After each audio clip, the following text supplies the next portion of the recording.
Welcome to Private Club Radio, your weekly source for industry education, news and discussion. Broadcasting from Tampa, Florida, ladies and gentlemen, here is your host, Gabriel Aloisi. It's cold here in Tampa. Oh my goodness. Woke up and it was 50-something degrees. I know that sounds ridiculous for most of you, but here in Florida, that's cold. That's fur coat weather in these parts. Anyway, today we're going to be joined by Brad Powell and Adam Anderson to talk about a topic that I think is really of the utmost importance for private clubs, and that is cybersecurity. Now, you probably hear the term cybersecurity and you don't think much of it. It's probably not much of a sexy term to you, but let me tell you, it is going to be one of the most important episodes that we have here on Private Club Radio this year, because they're going to come on and give us their top tips on how to keep your club secure from one of the biggest threats that I see private clubs facing here going into the future, and that is cybersecurity. With clubs having some of the most influential, some of the wealthiest people on their membership rolls, they are ripe for the picking for cyber attackers who are looking to gain access to information, personal information. And if you don't keep your club secure, you risk multi-million-dollar problems. And so these two guys are going to come on today and talk to us about how we can avoid some of those problems. And I hope that you take a listen to some of this proactive approaches that they're going to give us today, because it's going to be very important going into the future, even more important than it is today. All right, before we bring the gentleman on, I want to talk to you about a little informal survey that I've been running on social media, because the results were very, very surprising to me. So I posted a question on my Facebook, LinkedIn, Twitter, all my social media networks. And I asked folks that if you were to receive a present, would you A, want something that you already wanted, something you really, really wanted? Would you B, want something that you really need? Or C, would you want something that was unexpected but awesome? And I sort of going into it figured it would kind of be a 35, 35, 30 split or something like that. No, it wasn't. Almost exclusively, people answered the question that they wanted something that they didn't expect, but that was totally awesome. In fact, only 2 people voted for option A, which was get something that you really, really want. And I was one of those 2 people, actually. Now, obviously, this isn't a scientific survey. There was no real conditions. I just posted a question out on social media. But I was really shocked to see that so many people want to be surprised by their Christmas gift. And then when I started thinking about it, maybe it's not so shocking after all. We live in a society now where people are looking to be surprised and delighted. They're looking for things that are out of the ordinary. They're looking for the needle in the haystack when it comes to an experience. And that's something I've been preaching at all of my membership marketing seminars and keynotes that I've been giving the last couple of years. And it's amazing to see that really play out, even when it comes to the smallest details. So I challenge you in your club to come up with ways this holiday season to surprise and delight your members, to do something unexpected and out of the ordinary, because it's all too easy to just do what you did last year and to keep up with the status quo and to not make any changes because you know this is going to work, or it's worked in years past, so why won't it work again? Well, I'm sure the clubs that keep doing the same thing over and over probably come to learn that maybe that really interesting event that you held last year got a ton of participation. Maybe in year 2, it gets a little less participation. By year 3, hardly anyone's showing up. That's sort of the nature of things these days. And I hear that complaint from private club managers all the time, that they try one thing, it's a real huge success, and they do it again and again, and it just gets less and less successful. Again, it goes back to the same point that people are looking for the next surprise and the next delight. So I challenge you, If you take up the challenge, I'd love to hear about it. Shoot me an email, gabe@privateclubagency.com, or post about it in our Facebook group, the Private Club Radio Listeners Forum. I would love to hear what you're doing at your club to do things just a little bit differently for the members. All right, without further ado, we're going to bring on the gentleman from Hook Security. Enjoy. Well, I'm joined today by Adam Anderson and Brad Powell of Hook Security. Adam Anderson's a longtime business owner who also happens to be a leading authority on cybersecurity. He's a serial entrepreneur, author, and founder of 3 cybersecurity companies, and he's a global keynote speaker on the topics of business and security. With over 20 years experience in cybersecurity and 13 years as a small business owner, Adam can talk to business owners without having to use quote-unquote tech speak.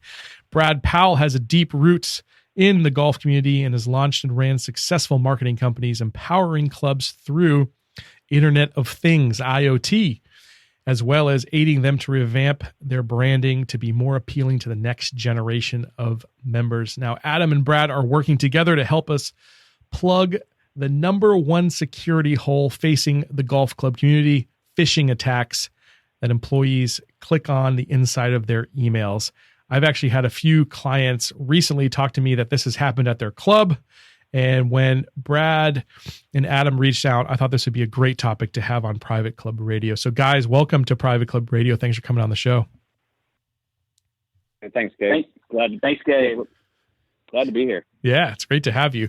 So I know you guys think that a lot of clubs are probably thinking about cybersecurity wrong. So I'd love to get your thoughts on that to start off.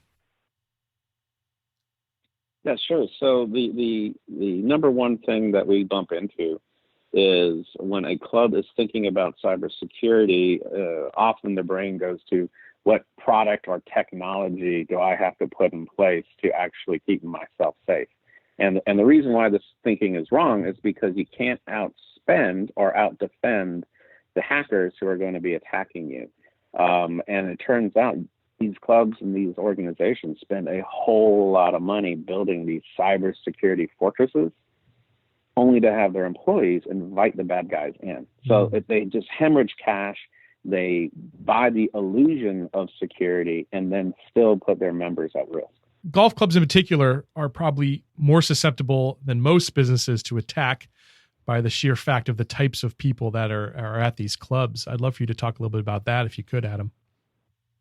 Yeah, it's actually kind of surprising to me. I spend a lot of time helping CPAs and lawyers and insurance guys, people who have their fingers in all of these people's finances, and hackers love them because it's one-stop shopping. Because if you can breach a lawyer or if you can breach a CPA, then you get all of their clients, and those clients are high net worth individuals, probably running businesses. Maybe some of them are famous and have brands that are at stake. And when I was talking with Brad, he said, you know who else has access to all these people? It's golf clubs. Yeah. And typically, so why this might be even more dangerous than maybe talking to a lawyer is a lawyer is programmed for risk reduction. A CPA is programmed to look for risk, but a golf club is not about reducing risk. It's about providing an amazing experience.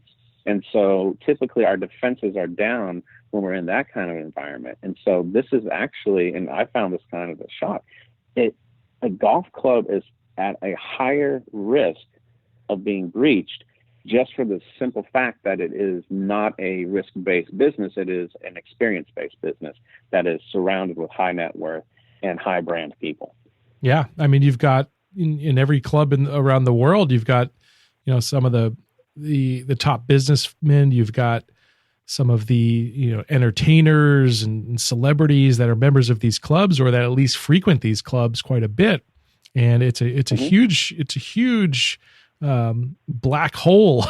It just looks like it's ripe for someone to come in there, and I, like I said to you guys before we started the show, I've been kind of pounding this drum for about a year or so on the show here. Talking about how clubs need to start to take this seriously. So the next thing I want to ask you guys about is you've got basically a list of 7 things that clubs could do right now to start lowering their risk of cyber attacks. So I'd love if you don't mind, just take us through each one of those. The first one on your list here is about data backup. So if you could tell us a little bit about why that's important, that'd be great. Sure. So my message is always, look, let's make it so that you can recover from an attack, and that way an attack doesn't actually matter. So that's a very high-level statement, but the very first part of being able to thrive and survive after a cyber attack is your ability to recover, and that all starts with having really good backups. Mm-hmm. So you've got your point of sales device, you've got your database, you've got all of these things to have all of these records and all of this data that you're going to need to use. And if a cyber criminal comes in and compromises that through a ransomware attack or locks it down in some form or fashion, you're going to have to interact with that criminal in order to get your data back. So what I tell people is make sure you back your data up. And I don't mean like put a jump drive into the computer or use Dropbox. If you're dealing with really important data, you need to pay an adult human being to be responsible to take your important business data, put it somewhere else that the bad guys can't get it, and when something goes wrong, put the stuff back. Because one of the things that is just horrible is you're dealing with somebody who's just gone through something traumatic like a cyber attack, and then you're trying to help them put their lives back together, and they thought they had good backups, but it turns out that jump drive's broken, or the data got corrupted for some reason. And this is the number one thing that you can do to make sure you can recover is, get good backups. And the cool thing is it doesn't have to be expensive. Yeah. This stuff is a commodity at this point. And any online backup service that you find will probably be okay. Just do the extra work to make sure that you understand how you get your data back when things go sideways. Yeah. I always like to keep two types of backups. So I keep one that we back up to the cloud, and that happens on an automatic basis. I think every night, I believe, it gets the most fresh copy of all our stuff. And then I like to either once a week or once a month is my goal. And maybe I don't do it quite as much as I want, but then we also, I do take a drive and I take it home off site.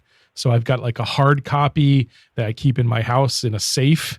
I've got my data that's at the office level, and then I've got it on the cloud as well. So I've really got 3 points of hopefully security there, or not necessarily security, but at least 3 points of backup for that same data.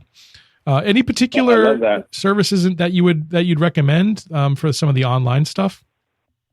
I really hesitate to ever suggest products because they change so often. I can tell you ones that I have used in the past that I'm very happy with, but I would still suggest you do your own due diligence. I've used Carbonite in the past. Right now, we run our company off of Google Drive. Yeah.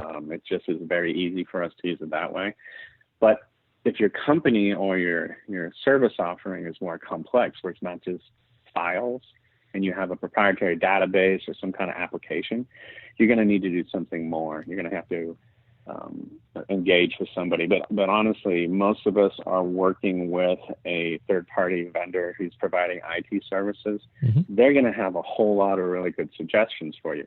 Problem is those guys are order takers, and they're not usually strategic partners. So you're going to need to go to them and say, I need better backups. Right. Help me get there. Yep. Cool. I like the Google idea. I think if Google ever goes down, then probably the whole world is over at that point.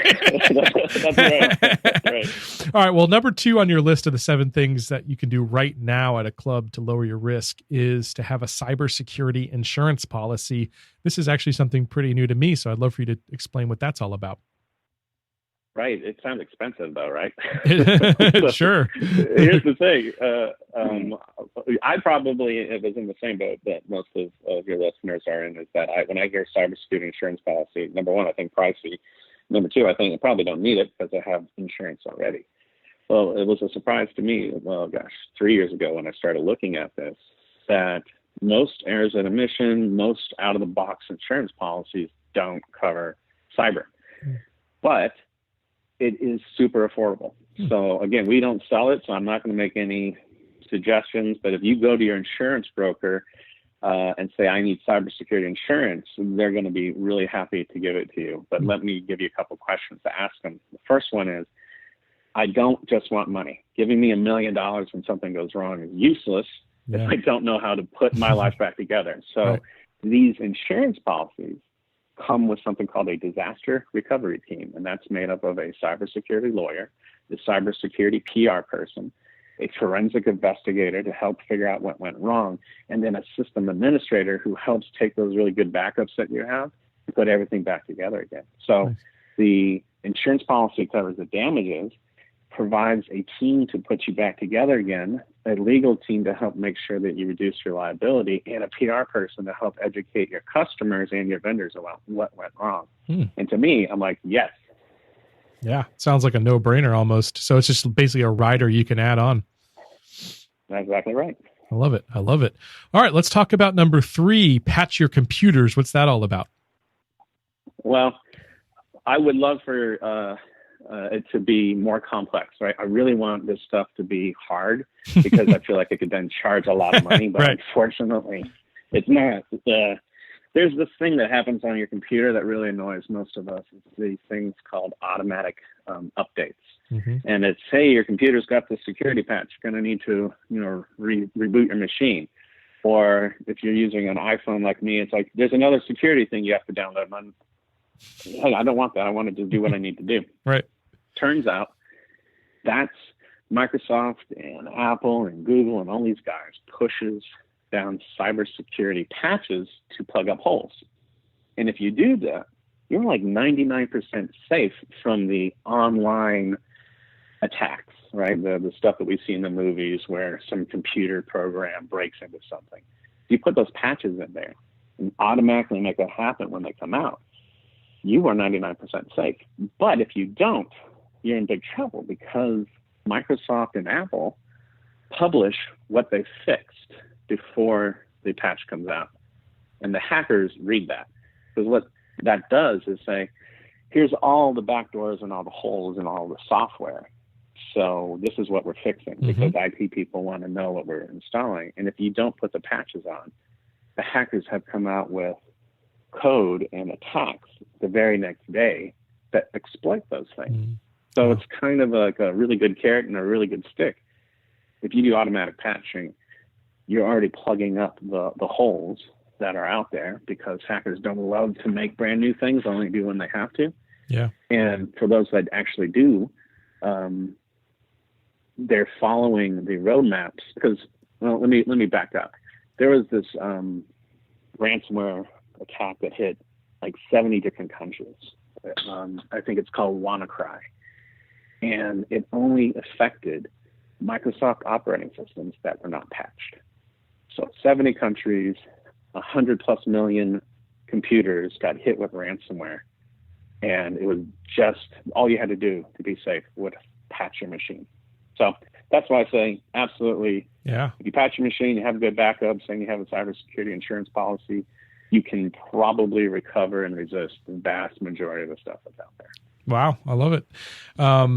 Yeah, that's it sounds almost too easy, but I guess what's important there as a takeaway for me is that someone's got to be responsible for that. I don't think you can leave it up to your club. Your average club, I'm guessing, has 20 computers at it. Between the POS computers and everything else around the club and different offices. Maybe that's even a low number. I don't know, but I think maybe making somebody responsible to go ahead and make sure that each computer is updated rather than leaving it to the individual might be a good idea as well. Yeah, I'll jump on top of that because I don't know that person already works at the clubhouse. Right. There are, just like you have backups as a service, you can do patching as a service. You can hire someone to make sure everything is where it needs to be and then notify you when things didn't happen. I like that. So, yeah, we only win when we can automate and focus on our business. Beautiful. People should not be thinking about cybersecurity. People should be thinking about making really happy customers. Right. And so get it as a service. Go buy somebody to make sure you're patched. That's excellent. All right. So the next up on your list is to move everything to the cloud. Why is that so important? Well, because despite all the facts that we've made ourselves 99% safe, there's still 1% that's not safe, right? And when the sheer volume of attacks are coming through, there is still a risk. And there's also human error involved when the stuff lives on your laptops or on your machines. But when you put things to the cloud, you've removed the need for these automatic backups. You remove the need for all this patching and stuff. I mean, it's all still important, but man, it's so great when QuickBooks is taking responsibility for security. It's great when Gmail is taking responsibility for security. So you drastically reduce your risk by moving services to the cloud. I'm not so interested in, hey, where are my files stored? I'm interested in how do I conduct business and where does that happen? So by moving stuff to the cloud, moving it to online providers, you're basically giving yourself a cybersecurity expert on staff that you don't have to pay for. And people come back to me and say, but they get hacked too. I see it in the headlines all the time. You're absolutely right. Amazon gets hacked, Google gets hacked, but they're still so much better at this than we are. Yeah. So, and think about your marketing message, right? Mm-hmm. You just had a breach. Wouldn't it be nice to say, yeah, I'm sorry your data got stolen. Google got hacked. What am I going to do? Versus I have my computer at here and I installed this cool screensaver with toasters and that was a mistake. So now your data's gone. Oh gosh. Right? Yeah. And they've got backup upon backup upon backup themselves. So I don't think. Yeah. So, and you move the liability to the big service providers and you get on your customer side. Right. And I love that. Yeah. Yeah, that's excellent. All right, number, I think we're up to 5 here, is use two-factor authentication. So a lot of people probably don't know what that is. I happen to have a little app on my phone, so I know, but I'd love for you to explain that for folks. Yeah, so username and password is probably one of the easiest things for an equipped cyber criminal to break. It's a matter of time. And especially when your password is your daughter's date of birth or something. Yeah, especially since everything that you're trying to protect, you give away for free on Facebook. And now right. If I know who you are, I can go to Facebook and I can look it up. And by the time a week's passed, I can probably figure it out. Right. But even with brute strength computers, we could crack these passwords. Sure. So never think username and password will keep you safe. That's a big takeaway. Always have a second factor. So the first factor with your username is a password. The second factor with your username is some kind of third-party device or software. I'll keep using Google. When I log into my Gmail or my Google Drive or whatever, it sends a note to my phone and an app pops up and says, hey, Adam, I see you're trying to log on to a computer. Is this really you? Yes or no? If I hit yes, I get to get in to that app. And if I hit no, it says, ooh, well, someone's trying to. Would you like to take additional action? Mm-hmm. Oh, I feel like a superhero, a cyber superhero with my two-factor authentication. So that's the whole point, is we just moved everything to the cloud. So your number one risk is your username and password. So to plug that risk, you put a security control on top of it that makes multiple factor authentication required. And it is usually free. I haven't recalled paying for one in a very long time. Your bank has one, QuickBooks has one, Google, Microsoft, Apple, they're all out there. It's industry standard now. And if you're not using it, it's probably not that it's not available. It's just that you need to go ask for it. Yeah. Yep. I like these ones, especially where you can actually, like I have this Google Authenticator app, and what I do is you plug a QR code in, you just kind of scan it with your phone, and then it just pops into this Google Authenticator app. And it's like, for folks that have never seen it, I guess the best way I can explain it, it's almost like an atomic clock type thing going on where the number changes every 20 seconds or something like that. And the number on your phone's got to match the system itself. I think that's kind of cool. Now, the one thing I will say is when you switch cell phones, it's a real pain in the butt because you have to literally go through every single one of your two-factor authentications. But I guess that little pain in the butt is worth millions in liability that, if you were to lose your data. Well, let's be fair. In cybersecurity, we're not here to make your life easy. Okay? We're here to try to make your life safer. So it is what it is. They hated me at T-Mobile one night. I was there, I went in at 8:30 at night and they close at 9, I think, to change a cell phone. And then I forgot that I had to do that. And luckily I remembered, because if I were to give my cell phone to them and without having changed it on the new, or put it onto the new phone, I would have lost everything and had to made a bunch of emails to all these different companies. But I was there, to make a long story short, until 10 o'clock at night. And the staff were none too happy. But Anyways, wow. It's a necessary evil, I think, at this point. Anyways, there's my little tangent for the day. Let's move on to number 6, which is to train your employees. What are your thoughts on that? Ooh, well, so this is where Brad and I started really working because, we talked earlier about the fact that you can build these cybersecurity fortresses. And that's kind of what you've done. Even with these easy things that we talked about, you're still trying to put what we call security controls in place to protect your business processes. Primarily, how am I dealing with my customers and how am I moving money around, right? But your employees touch all this stuff. I had a lawyer buddy who had a really secure point of sales, online point of sales device. It was fantastic. Unfortunately, one of his paralegals downloaded something that he shouldn't have. It installed a keylogger onto his machine and recorded the administrative username and password for that system. So the hackers logged in with the right username and password and then changed the destination of where the point of sales was putting the money. That very next day, they billed all of this lawyer's customers $10,000 for their credit card and moved everything onto throwaway debit cards. Wow. So there was no security technology breach. There was a human behavior that clicked on something they thought they should trust to download malicious viruses that then allowed the bad guys a backdoor in through the defensive. So all of the stuff we just talked about is absolutely useless to do. Well, maybe not the backups and the cybersecurity insurance, because you're sure going to use it if your people keep clicking on things. So Brad and I got together, and Brad's background is primarily in the physical security stuff. And there's a lot of training that goes into, lock people's doors, don't walk out into the parking lot at night. There's a lot of natural behavioral science that goes into physical security. So we asked the question, what would happen if we brought that same behavioral science to cybersecurity? And that's where we get into how do you train people to be aware of the risk so they make better decisions. Yeah, that's well said for sure. Number 7 on your list is to have a plan. That might be the one place you want to start even. Yeah, unfortunately, having a plan is fantastic. But if you start with a plan, then you stay pretty vulnerable. And so what we really got to with the first 6 of these things are, here's what you need to triage. No matter what the plan is, no matter what's going on, you need to make those things happen, right? Some of them more important than others. Definitely the first 3 are more important than the last 3 we talked about.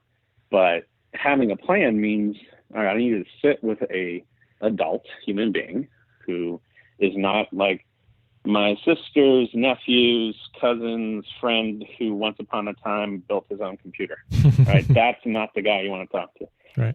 Chances are you want to go to your managed service provider, whoever's providing your IT services, and say, look, I want to have a cybersecurity plan that you can show me in a spreadsheet how it actually impacts my bottom line and saves me money by reducing risk. And I want it to be aligned back into how I do business. And so what we call that is business continuity planning.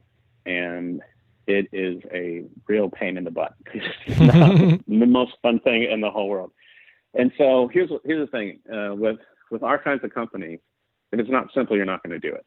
So I had to find a way to take these business continuity plans that we would do for the Fortune 500, that'd be like a 6-month deep dive into everything, and get it down onto one tab on one spreadsheet.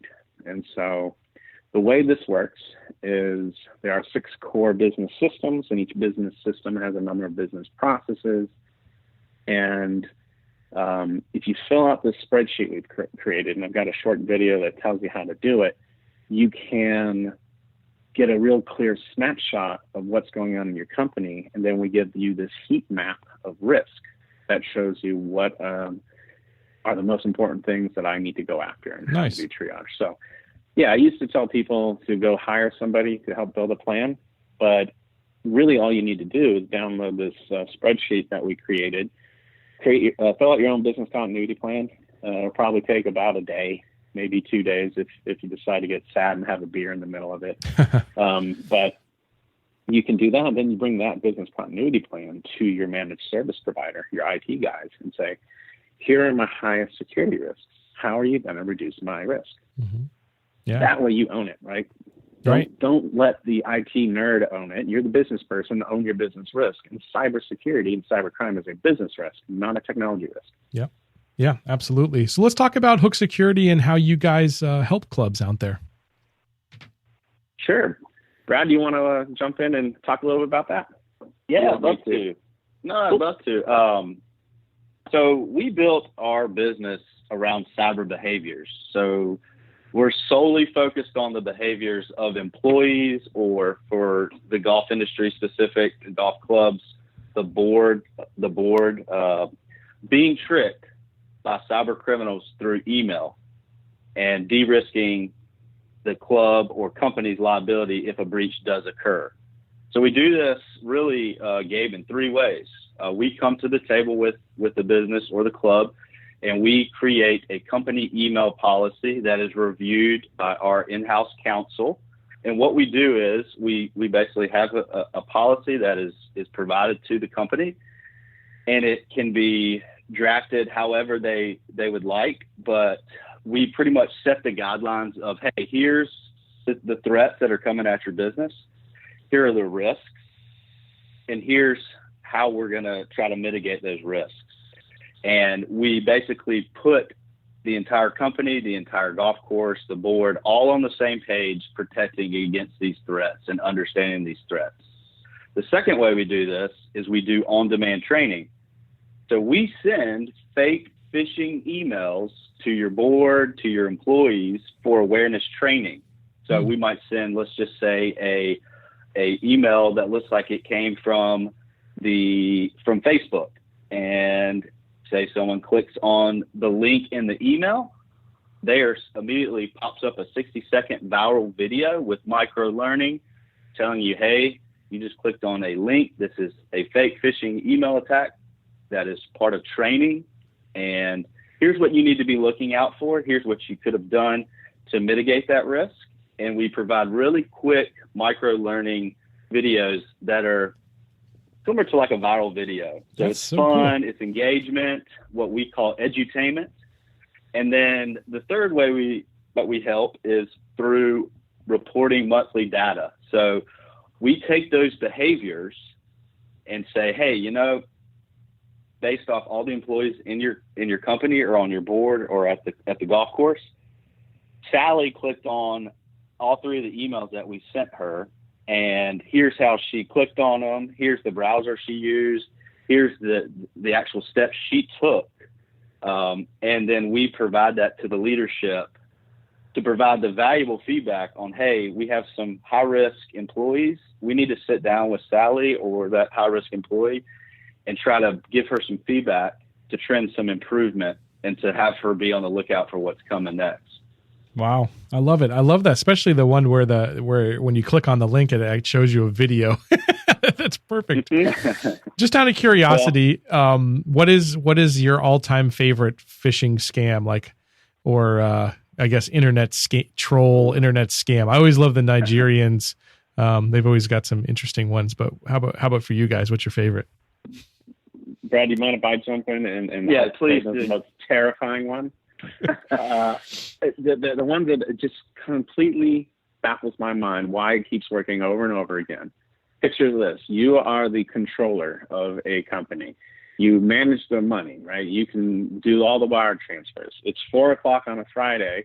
Your kid's softball game's about to start. You're trying to get out of there, and all of a sudden the CEO sends you an email saying, hey, Sally, we're going to need you to send over a wire transfer for $75,000 to this financial institution. We need this done before you leave today.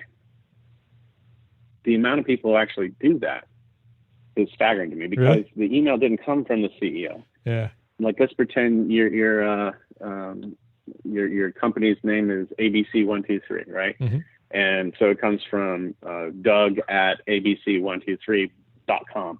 But it's not an ABC123, it's an ABCL23. Right. Yeah. And it looks just like it. Yeah. Right. Yeah. It looks just so they're doing CEO fraud. And I had a buddy And the reason I picked a 75K because that's exactly what his controller was at. Wow. And it's crazy. So she sent it, right? And and on the way out, she's like, hey, I just want to let you know I sent it. That the wire transfer is on the way. And he's like, say what? What'd you do? That's crazy. And it was lucky enough. Normally, you cannot get that back, right? Yeah. But they were in the window of, I think, an hour that the stuff was still going through. They were able to call the bank and stop the wire transfer. Wow. And that's a happy ending. That's a happy story where they're able to stop it. But it's this CEO fraud. But, some of these things are so bad that it's obvious that they are not a real person. Mm-hmm. And I highly encourage you to have a little fun. Yeah. I heard there's a podcast out there I love to listen to called Hacking Humans. And a guy said, hey, look, I've got $50,000 that I need to get into the U.S., but in order to do that, I'm going to need you to give me $2,000 so that we can get this other guy to be the middleman. And the guy replied back to the hacker and said, oh, this sounds great. I love it. I'm so excited. I only have 1,000. Would you please send me 1,000? And then I can. So he tried. Nice. So he turned the scam back to that guy. That's great. He never got $1,000. That's crazy. There was a great TED talk too, where a guy basically was talking to those internet scam artists. I recommend people check it out. I can't remember the guy's name, but it was just absolutely hilarious. He's a good comedian. Well, anyways, I would love to have you guys tell us how we can learn more about you guys and how we can get a hold of you. And I know you've got a guide that folks can download from the website. So tell us about that one. Yeah, sure. So the website is hook-security.com/golf. And on there, we have the top 10 cybersecurity things you're doing wrong. You've heard about a lot of them already. We go in a little bit more detail. This is a one-page bullet point kind of infographic thing that you're able to absorb it real quick. And we keep away from tech talk as much as possible. Also on that /golf site, you have the business continuity plan that we talked about, so you can download that. And, we also have a special offer where you don't know if you need this or not until you actually do an assessment. So we are going to be giving listeners a 25% discount on an upfront assessment of their company to find out how are they really doing with this behavioral science stuff. We know they're probably doing really well with the computer science stuff, but we will send a round of fake cyber attacks to all of their employees and then show them how they're doing. And I have never once done this where the owner said, wow, look how great we did. I'm proud of it. That's funny. So we want to support the community. We want to make it accessible for you to understand where you are without having to deploy a lot of time and effort into it. So, giving a couple quick, downloadable tools and then a discount on a white glove assessment where we do all the work. All you do is send us the first and last name and email address of your employees, and within a couple of days, you'll know how you're doing. Yeah, that's very generous, you guys. And again, it's hook-security.com/golf. And I really implore you, if you're a general manager listening to this show, to get proactive about your cybersecurity and do this with these guys, because it's one of those things where you just don't want to be caught with your pants down. A lot of people push these types of things off thinking, well, I'll deal with it when it's a problem, but you don't want to deal with it when it actually becomes a problem because it'll be too late. So hook-security.com/golf. Adam and Brad, it was awesome to have you guys on the show. Thanks so much for being here. Yeah, thanks for having us. Thanks for having us, Gabe. All right, well, hopefully that's got you motivated to start enacting some of the lessons that you heard here today and see why it's so important to get your club secure. And don't forget my challenge to you to do something that surprises and delights your members this holiday season and really every day of the year.